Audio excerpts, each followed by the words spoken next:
Isabella, donc vous êtes inscrite sur un site libertin. Vous prenez toujours maintenant les précautions de prendre d'abord l'apéritif pour vérifier en vrai ce que vous avez pu voir virtuellement. Voilà quelqu'un de sérieux avec un filtre amoureux qui n'est pas qui ne croit pas le premier venu.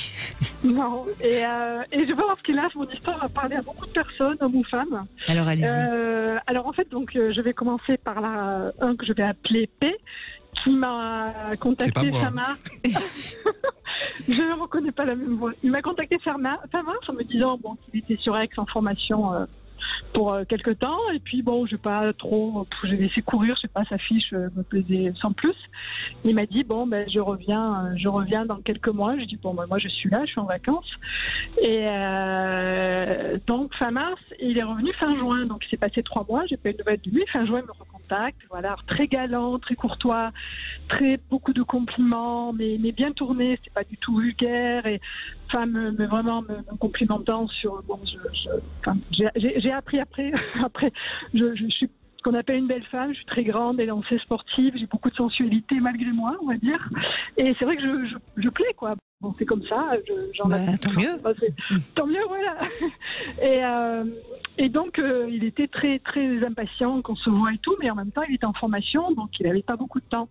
Et je lui dis, tu sais, moi je préfère démarrer par un apéro, donc on arrive à mettre au point un apéro, et là je me dis, mais il est 100 fois mieux qu'en photo, et j'ai passé un apéro vraiment sympa, quoi. Et alors il m'avait dit, par contre je te dis que je suis mariée, voilà, faut que tu saches, donc je coquine que quand je suis pas chez moi, donc là c'est l'occasion. Je dis mais aucun souci, c'est pas le premier homme marié sur ce site.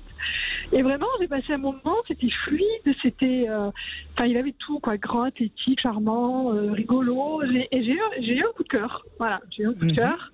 Et il m'a dit je suis très impatiente, et on n'a rien fait ce soir-là, puisque c'était minuit, il se levait à 4h le lendemain, donc et alors on s'est dit, il faut vite qu'on se voie quand même avant que tu repartes. Et manque de bol, on n'a pas réussi à se voir parce qu'entre-temps il a chopé le Covid. Et puis il avait des journées éreintantes, donc mais on communiquait. Il me disait, je suis désolée, mais de toute façon je reviens fin juillet. Donc je dis là on va pas se louper. Donc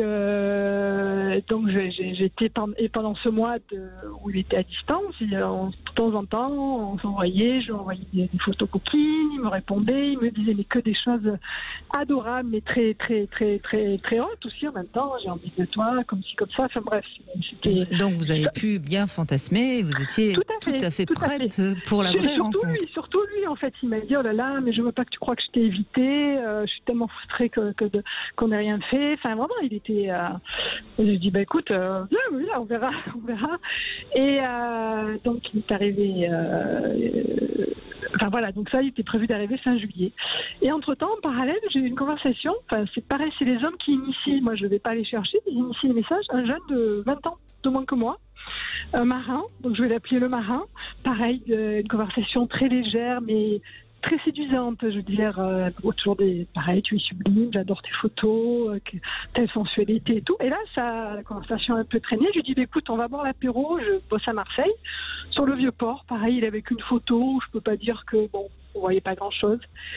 Et quand je suis arrivée à l'apéro, j'ai dit, et là, pareil, j'ai craqué, j'ai eu un coup de cœur. Et ça m'est pas arrivé en 1 an et demi, et là, 2 fois, coup sur coup, avec 2 hommes que je rencontre d'abord pour un apéro, et j'ai passé 4 heures absolument délicieuses. On était là à bord des petits ponches, sur la corniche, face à la mer, et vraiment j'ai été complètement séduite, quoi. J'ai aussi eu un coup de cœur pour lui, et il m'a dit voilà, faut que je te dise, je suis marin, donc je fais des missions, là je repars dans 15 jours. Mais c'était pareil, donc on a passé après un moment câlin, c'était juste un petit peu des caresses comme ça sur la plage. Il s'est rien passé non plus parce que le lendemain, on devait chacun se lever tôt. Et il m'a envoyé un message le soir me disant tu es délicieuse, c'est une très belle rencontre qui ne demande que plus, je vais penser à toi et tout. Et ça c'était donc le jeudi soir vers minuit. Le vendredi on s'envoie quelques messages. Son dernier message c'était vendredi à 17h. Qui était toujours dans la même mouvance. Et je réponds, et là j'étais bloquée.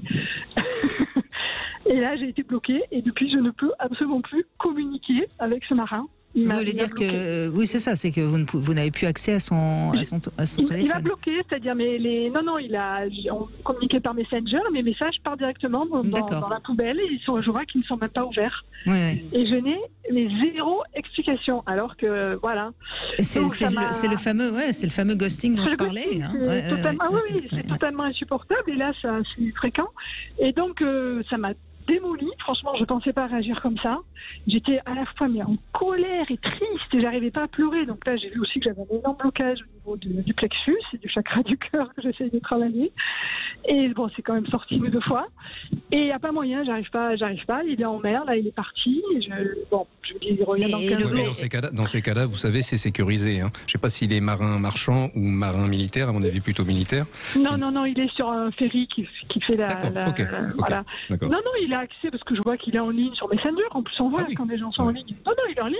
Mes messages partent directement dans la poubelle. Alors peut-être que c'était uniquement un séducteur, mais alors effectivement, et ça alors fait il me l'a perdre du dit temps. en plus. Il m'a dit, je suis comme mon père, je suis un séducteur. Et j'ai pas fait tilt. Ah oui. Mais pour moi, être séducteur, ça veut pas dire qu'il se passera rien. Enfin, mais en fait, vous êtes en colère envers vous-même, pas envers lui. Si, envers lui. D'accord, mais pourquoi pas envers vous-même, de vous être dit, voilà, je me suis fait avoir. Parce que je ressens plus de la tristesse là, que de la colère contre moi. J'ai plutôt la colère contre l'autre que contre moi. Mais l'un ne va pas sans l'autre. C'est possible, oui. Mais je ressens plus de la tristesse que de la colère là. Enfin, il y a plusieurs phases. Et donc ce fameux deuxième homme qui est là en formation, donc il est arrivé dimanche. Le premier, le P. Le P, voilà, c'est le P qui est arrivé dimanche, donc il a conduit 6 heures puisqu'il habite assez loin. Et pendant le trajet, il m'envoyait régulièrement des messages. Vous allez pouvoir vous réconcilier avec lui, consoler avec lui, non? Mais pas il vous a bloqué. C'est là que l'histoire est oui. Et là, il bloque aussi. Mais attendez, donc je le vois dimanche et finalement il vient chez moi parce qu'il me dit j'ai trop envie de toi et tout.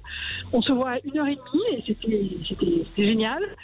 Et on est suivi, donc pareil, des messages vocaux. Oui, enfin, tu es délicieuse, tu as croqué, j'ai trop envie de toi. Enfin voilà, c'était vraiment.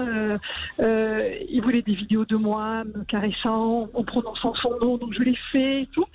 Et on avait des messages quasi quotidiens. Et depuis jeudi, il m'envoie rien. Et il me dit, écoute, je suis débordée, j'ai même pas le temps, j'ai vu qu'une de tes vidéos, j'ai même pas plus le temps de lire tes messages vocaux. Et c'est vrai qu'il démarre une franchise dans sa vie, donc il a beaucoup de boulot. Et plus rien. Par contre, j'ai pu voir par le site qu'il rencontre des couples, parce qu'il m'avait dit pendant l'apéritif, il m'avait dit, je rencontre plus de femmes seules parce qu'il y en a 2 qui se sont attachées, c'est pas le truc.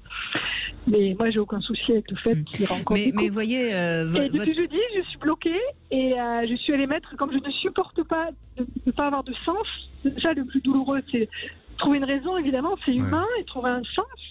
Donc je suis allée lui mettre une lettre dans sa... Je suis allée tout à l'heure, là où il est en formation, j'ai glissé une lettre dans sa portière. Voilà, non mais Isabella, il faut pas essayer de trouver du sens par rapport à cet homme ou l'autre. De façon détachée. Non, je dis pas ça de façon détachée. Je dis, d'ailleurs, j'en ai parlé dans l'intro, c'est une façon de fonctionner qui est de plus en plus fréquente et de plus en plus d'hommes. Avant, c'était plutôt des femmes qui tout d'un coup disparaissaient. On mettait ça sur le fait que elles voulaient pas passer à l'acte, etc. Mais en fait, non. Maintenant, les hommes réagissent comme ça aussi. C'est un peu la société qui est comme ça. Je l'entends en consultation. Pardon. Les gens je l'entends en consultation depuis 1 année à peu près.